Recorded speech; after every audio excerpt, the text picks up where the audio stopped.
Eu tenho certeza que você caiu nesse vídeo porque você está olhando para a Irani, vendo que os preços estão caindo e se perguntando, será que vale a pena eu iniciar uma posição ou, se eu já tiver as ações, será que vale a pena eu aumentar a minha participação na empresa pensando em dividendos para o futuro?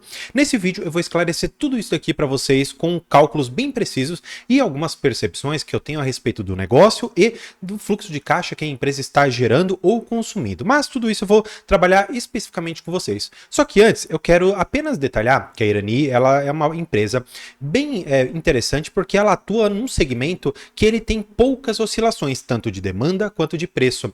Aqui eu estou falando, na verdade, de uma empresa que ela tem um diferencial competitivo bem interessante.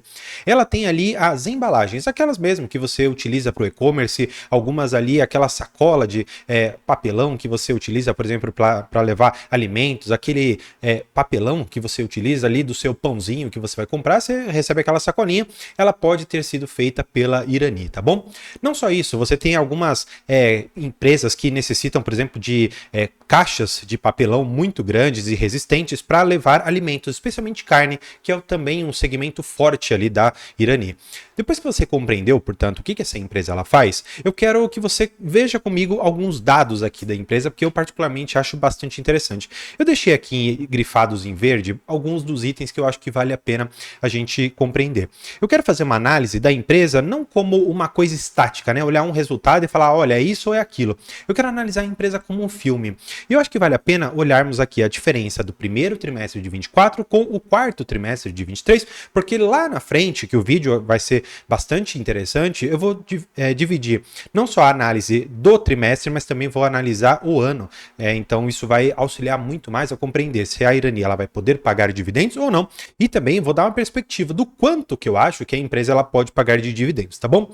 Seguindo aqui, eu quero que você primeiro veja que houve, em relação à receita da empresa, uma pequena queda de um trimestre contra o outro, 0,37, isso é praticamente nada. Agora, eu quero que você perceba que isso daqui foi o que impactou bastante, a variação do valor justo dos ativos biológicos. Enfim, todo mundo soube, quando a Irani divulgou os seus resultados, que em 2023, no quarto trimestre, nós tivemos um resultado negativo para os ativos biológicos.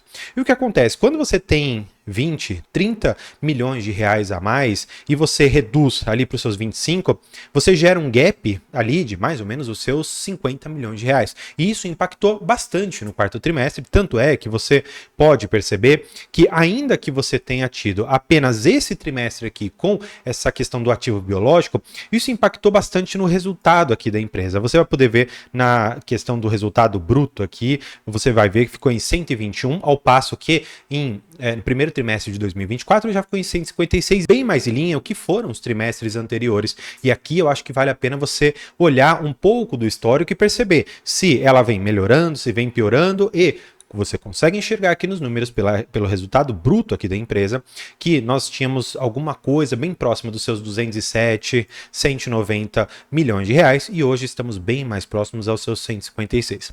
O que parece que vem acontecendo? Bem, o próprio RI da empresa já trouxe à tona que os preços eles caíram um pouco e as aparas subiram muito fortemente de preço. Tanto é que quando você olha a questão das receitas operacionais e despesas, você pode perceber que você tem as perdas por impairment, despesas gerais e com vendas. Aqui, basicamente, você pode perceber que houve uma redução deste trimestre, mas no geral você pode enxergar que está cada vez mais havendo um acréscimo em relação às despesas. Você pode ver que estava lá nos seus 64, 58, 63, aí você pulou para 100, para 72, ou seja, as despesas da empresa estão crescendo também. Claro, é normal e é natural que, à medida que o projeto Gaia vem trazendo resultados para a empresa, as suas despesas com venda sobem, à medida também que a sua receita com as vendas também sobe. Então, se você está vendendo mais, você receita mais. Se você está vendendo mais, as suas despesas também com a venda acabam sendo proporcionalmente maiores, mas é um efeito natural que deveria resultar ali num lucro líquido maior, que não está sendo exatamente esse o caso. Mas vamos conferir o porquê. Quando nós chegamos aqui para baixo, né, você vai finalmente perceber que nós tivemos um resultado de imposto de renda e contribuição social sobre o lucro no ano de 2023, no quarto trimestre, um resultado positivo. André, por que você deixou esse grifado aqui de um resultado positivo de imposto de renda? Quer dizer que ao invés de pagar imposto de renda, a empresa recebeu? Sim. Por quê? E aqui é interessante você compreender isso. Você precisa saber o que é o resultado antes do tributo sobre o lucro, ou então o EBIT. Nesse caso aqui, e especialmente no quarto trimestre de 23, a Irani reportou um prejuízo. E quando você não tem lucro, ou seja, quando o seu fato gerador, que é auferir lucro, não é alcançado, você pode compensar esse prejuízo para o próximo trimestre, ou você pode acumular esse prejuízo para eventualmente depois acabar compensando. Por isso que aqui ele foi positivo e contribuiu para que a queda nos seus resultados não fosse ainda maior. O que acabou sendo revertido no trimestre seguinte, que acabou reportando um EBIT na casa dos seus 54 milhões de reais, tá bom? Bem, eu acho que nessa parte nós já falamos do que é principal. E eu quero mostrar para vocês um pouco do fluxo de caixa. Sim, o fluxo de caixa é o coração que você vai conseguir compreender se a empresa ela tem capacidade ou não de pagar bons dividendos. E aqui eu vou te dar a resposta com bastante clareza. Não, ela não vai conseguir sustentar bons dividendos ao longo do tempo. Mas para isso você precisa entender qual que é o meu racional e se você concorda com ele ou não. Bem, vamos aqui aos números para que você consiga então entender. Existe aqui no fluxo de caixa inúmeras questões. Você tem o fluxo de caixa operacional, o fluxo de caixa de investimento e o fluxo de caixa de financiamento. Você não precisa saber cada um individualmente, até porque eu fiz um e-book para você ter uma orientação muito melhor sobre balanço patrimonial, demonstrativos de resultado e de fluxo de caixa, com alguns investidores bem famosos como o Luiz Barsi e Warren Buffett, que utilizam os demonstrativos, utilizam essa linguagem contábil para obter os melhores resultados. É o primeiro link aqui, está com desconto ali de 20% com o cupom que está ali para você. Agora, entendendo um pouco dessa dinâmica do fluxo de caixa, eu fiz aqui algumas contas. E essas contas, elas não são obrigatórias para as empresas, porque isso daqui é um mecanismo que o investidor tem para saber o quanto que o CAPEX consome, por exemplo, do fluxo de caixa, o quanto que a empresa ela gera ou consome de caixa, a depender de algumas circunstâncias, e o quanto que ela está pagando de dividendos. E aqui eu vou mostrar para vocês exatamente a conta que eu fiz. Basicamente, eu trouxe aqui o primeiro deles, que é o CAPEX necessário. Como que eu faço essa conta? Bem, é bem simples. O CAPEX basicamente é investimento. Portanto, eu tenho que ir aqui no meu caixa líquido das atividades de investimento. Vou até aumentar para ficar mais fácil para a gente entender.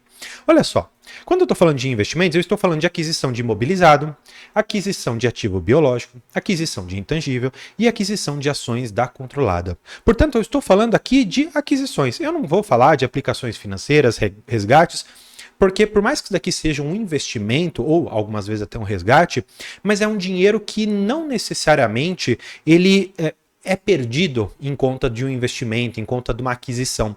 Por exemplo, se eu apliquei R$1.000 na poupança, eu não perdi esse dinheiro, ele só foi investido. Não quer dizer que eu gastei esse dinheiro. Agora, se eu resgatei aqueles mesmos R$1.000, também não é considerado um investimento propriamente dito, ou resgate dele, porque aqueles R$1.000 saíram de um bolso e voltaram para esse mesmo bolso. Agora, as aquisições, que é o CAPEX ou OPEX, dependendo aqui do caso, eles saem realmente do caixa e é por isso que é importante você saber isso daqui. E aí, claro, no e-book eu explico com bem mais detalhe a esse respeito. Agora, o que eu preciso entender? Eu quero saber, portanto, que a minha aquisição foi basicamente esse valor aqui, na ordem de 82 milhões de reais, isso em 2020, 2019, 21, 22, 23 e 24. Eu fiz toda a conta aqui para vocês. E o que acontece? Eu tenho que enxergar o quanto que o CAPEX consumiu do fluxo de caixa operacional. André, tá ficando um pouco confusa essa parte. Você pode me ajudar? Claro. Pensa o seguinte, a Irani, ela vendeu ali tantas e quantas embalagens. Maravilha, entrou um dinheiro por conta das suas operações. Fluxo de caixa operacional, é basicamente isso. O dinheiro que entrou na empresa, advindo das operações dela. Então ela vendeu tantas milhões de caixas e ela conseguiu receber um determinado valor. E aí a gente pode dar uma olhada aqui no fluxo de caixa para enxergarmos o quanto foi. Você vai ver aqui, ó, o caixa líquido das atividades operacionais em 2019, por exemplo, foi 107 milhões de reais. E assim você consegue ver quanto que a empresa gerou pelas suas operações. Então eu ainda não tirei valores de investimento, não paguei juros, dívida e outras tantas coisas. Aqui é só a questão da operação da empresa. E o que eu fiz? Basicamente eu fiz uma relação do quanto que o CAPEX está consumindo do fluxo de caixa operacional, para saber se a empresa ela está investindo muito e se ela tem capacidade de gerar algum dinheiro ali para o seu acionista. Algumas pessoas também gostam de utilizar de outra maneira, como fluxo de caixa livre, e eu fiz essas duas contas aqui para vocês. Basicamente, o CAPEX necessário é só uma relação percentual para você saber quanto que consumiu, e o fluxo de caixa livre é basicamente o fluxo de caixa operacional menos o CAPEX e o OPEX da empresa. Então, olha só, em percentual, no ano de 2019, ela consumiu 76%, sendo que sobraram aqui 25 milhões. Em 2020, consumiu apenas 37, sobrando, portanto, um fluxo de caixa livre para a empresa de 123 milhões. André, só para eu compreender e ficar no mesmo pé que você, fluxo de caixa livre significa todo o dinheiro que a empresa tem para ela poder me pagar dividendos? Sim, seria uma interpretação correta. Além disso, esse dinheiro também vai servir para pagar as dívidas que ela tem, para recomprar ações, pagar dividendos, juros sobre capital próprio e outras tantas coisas do gênero, tá bom? Então, só para você ver como que a empresa aqui, de forma bastante clara, ela está gerando valor para o seu acionista em termos de fluxo de caixa livre, dinheiro que sobra para a empresa fazer o que ela quiser. Agora, perceba o que aconteceu nos anos de 2021 até 2023. O fluxo de caixa livre da empresa foi negativo, ou seja, significa que ela fez mais investimentos, ela gastou mais com as suas máquinas, construções e outras coisas do que ela gerou de caixa operacional. André, isso daqui é negativo? Olha, a princípio sim, porque quando você tem um gasto superior àquilo que você gera, isso pode ser muito negativo. Só que eu quero trazer vocês aqui para a tela para a gente olhar isso daqui, que é a plataforma Gaia. Olha só isso, gente. Em 2021 até 2023, nós tivemos aqui na Gaia 6, na Gaia 7, Gaia 8, até basicamente aqui a Gaia 10, nós tivemos bastante coisas que aconteceram até aqui 2023. E claro, não é só isso, você pode ver aqui em cima também que a plataforma Gaia 1, 2, 3, também até 2023, foram projetos grandes da empresa. Então o CAPEX, muito provavelmente, ele não voltará a ocorrer, e nós teremos apenas a manutenção, que é o OPEX. Ou seja, um parafuso ali quebrou, você precisa colocar um óleo ali numa máquina, você precisa melhorar alguma operação ali, mas não é um investimento tão grande. Portanto, nesses anos de 2021, 2022 e 2023, a empresa, sim, ela consumiu muito caixa. Muito por conta dos investimentos que ela está fazendo, o que no futuro se traduzirá em maior fluxo de caixa livre à medida que a empresa for se desalavancando. E claro, para a gente falar de desalavancar, é importante você enxergar isso daqui. Olha só. De 2019 a 2024, olha só como a dívida da empresa oscilou. Em 2019 foi 2,4. Caiu para 1,7, 0,78 e foi subindo. Hoje, em 2024, estamos com uma dívida líquida EBITDA na casa de 2,1 vezes, significando, entre aspas aqui, que em 2 anos, mantido esse fluxo de caixa, a empresa conseguiria pagar todos os seus, as suas dívidas, todos os seus débitos. E olha só, imagina que a empresa ela aumentou a sua capacidade produtiva, ela aumentou a sua eficiência operacional, porque ela tem agora uma eficiência energética muito boa, e daqui 2 anos essa dívida acaba. Será que você, investidor, vai aguentar segurar a empresa por mais 2 anos e lá na frente receber bons dividendos? Considerando hoje que a empresa está cotada ali nos seus R$ 8,30, R$ 8,40, será que não é uma oportunidade? Olha, para mim, hoje ela não seria uma grande oportunidade para o curto prazo. Agora, vislumbrando a empresa para o longo prazo, poxa, me parece uma das empresas que tem um diferencial competitivo, tem sim uma marca de renome e ela é muito eficiente naquilo que ela se propõe a fazer, tá bom? Bem, vamos seguir aqui um pouco só para mostrar essa última relação para vocês, que é o fluxo de caixa livre e dividendos. Basicamente, eu quero compreender quanto que a empresa ela gastou para pagamento de dividendos em relação àquilo que ela teve de fluxo de caixa livre. Então, vamos lá, fluxo de caixa livre é aquilo que a empresa pode fazer com o dinheiro que ela gerou, pagou seus investimentos e ela pode distribuir para a gente. Então, olha só, em 2019, ela distribuiu uma relação de 15%, ou seja, do fluxo de caixa livre total, ela distribuiu apenas 15%. Em 2020, ela distribuiu 13%, só que olha só, em cima de uma base bem maior. Estamos falando aqui de uma base de 25 e aqui de 123, ou seja, são dividendos muito maiores.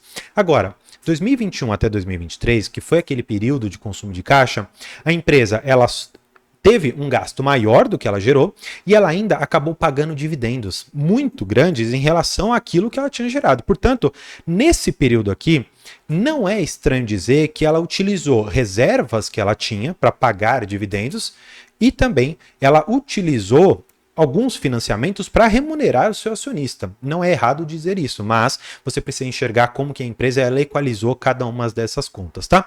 Agora, em 2024, o ano não está fechado. Aqui nós temos os relatos apenas do primeiro trimestre de 24.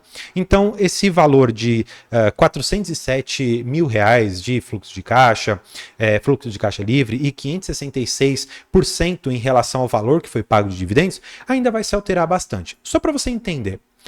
A empresa ela gerou esse fluxo de caixa livre de R$ 407 mil.